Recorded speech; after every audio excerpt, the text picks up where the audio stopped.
Jadi intinya bahwa untuk meningkatkan prestasi pencaksilatnya harus mau tidak mau, suka tidak suka, harus selalu diadakan, sering-sering dilakukan kejuaraan-kejuaraan.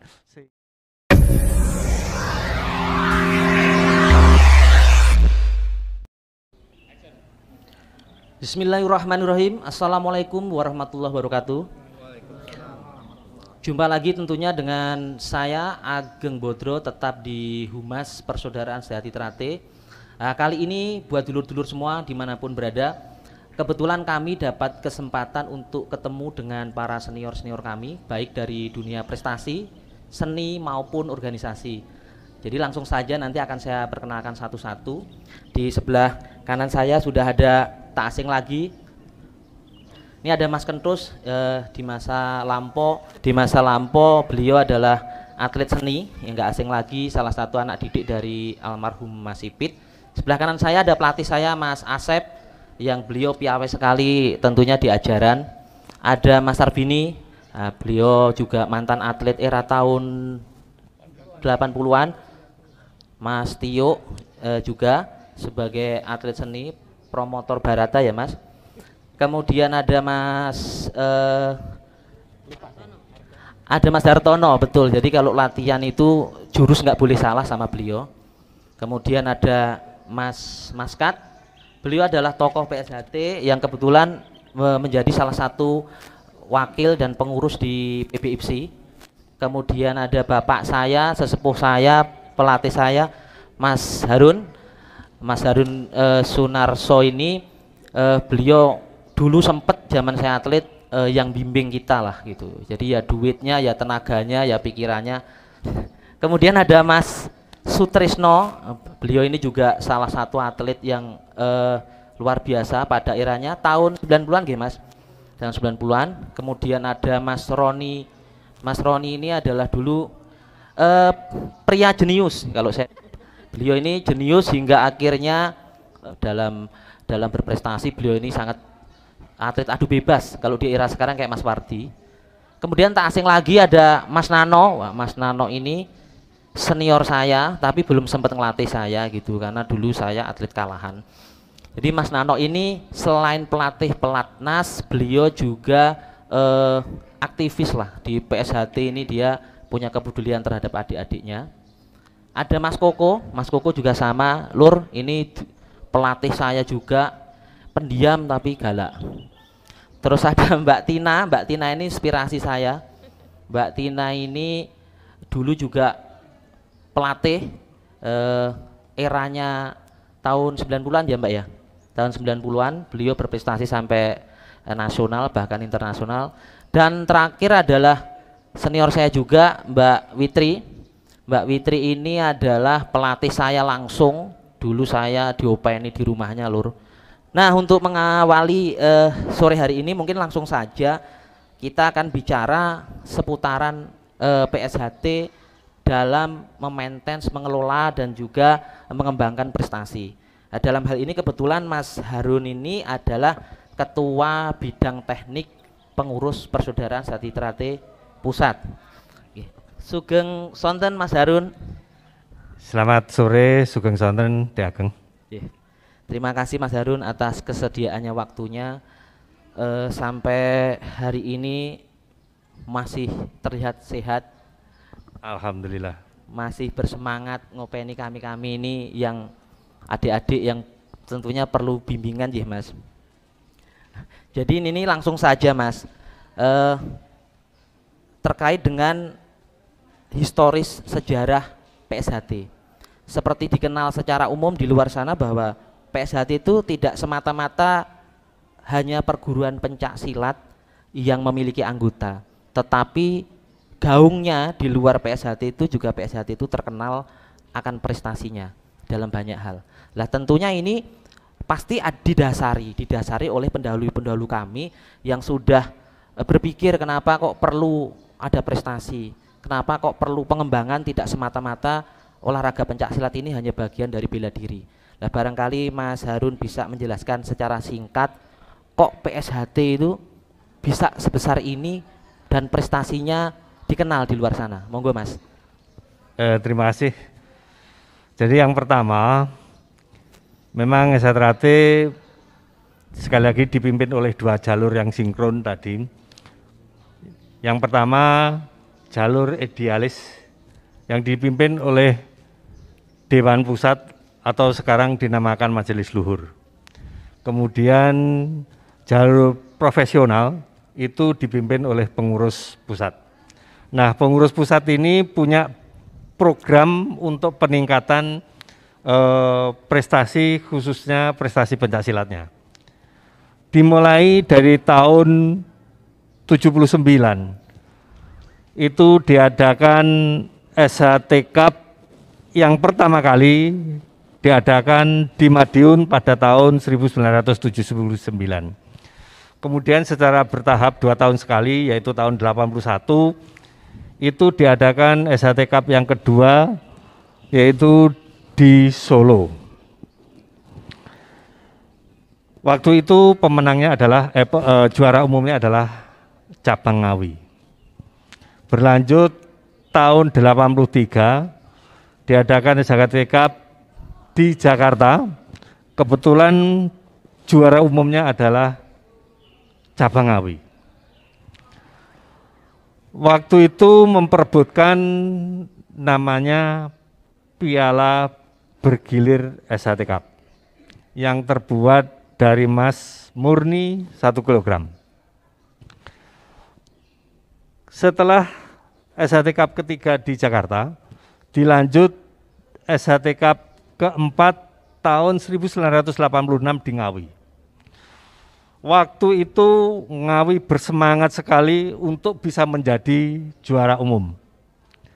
Namun Mas Imam waktu itu mengingat pengurus SHTRAT ataupun organisasi SHTRAT belum punya uang, kalau cabang Ngawi ini bisa menjadi juara umum, maka piala bergilir Mas Murni tadi akan menjadi piala tetap milik cabang Ngawi. Makanya Mas Imam berusaha semaksimal mungkin untuk bisa Ngawi tidak juara umum, sehingga Madiun sebagai rifannya ya, untuk menanggulangi itu, akhirnya ditentukanlah dengan Madiun. Dan waktu itu di SHT Cup keempat di Ngawi itu terjadi ya agak kurang apa ya, ya karena perebutan piala bergilir itu tadi. Pada selanjutnya SHT Cup dilanjutkan SHT Cup kelima, yaitu di Malang pada tahun 1989 dan dilanjutkan pada tahun 1994 di Jakarta. Setelah itu kejuaraan-kejuaraan yang dilakukan oleh internal organisasi SHTRAT itu sepertinya mulai surut atau mulai padam.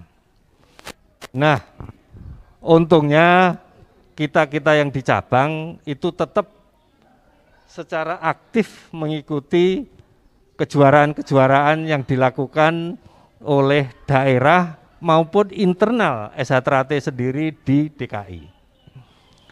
Jadi intinya bahwa untuk meningkatkan prestasi pencaksilatnya harus mau tidak mau, suka tidak suka, harus selalu diadakan, sering-sering dilakukan kejuaraan-kejuaraan sehingga atlet-atlet kita itu sudah biasa bertanding dan sudah tahu mana poin-poin yang